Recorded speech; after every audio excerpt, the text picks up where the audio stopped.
Pourquoi l'Afrique et la santé mentale? Je voudrais parler du décès de Halima Gadji qui s'est produit il y a déjà un petit moment. On a entendu beaucoup de choses sur la toile. Moi, j'ai pris mon temps avant d'en parler. Et aujourd'hui, j'aimerais qu'on parle de la santé mentale en fait en Afrique. Pourquoi cette maladie, la maladie de la santé mentale fait tant peur, elle fait très honte aux Africains.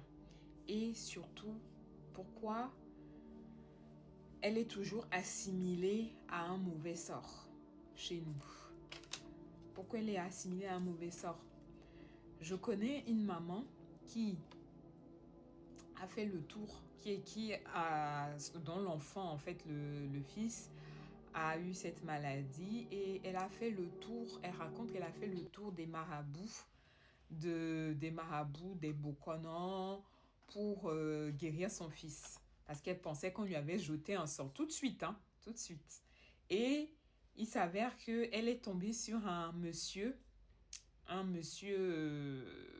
Boko, très sage, et un vrai Boko, en fait, qui lui a révélé, en fait, l'origine de la maladie de son fils et lui a appris que son fils a eu cette maladie, sa santé mentale s'est détériorée à cause de ce qu'il fumait, en fait, parce que son fils fumait des substances illicites qui lui sont montées à la tête, finalement. Donc, elle a dépensé des fortunes, elle a perdu, en fait, on va dire même sa fortune, en fait,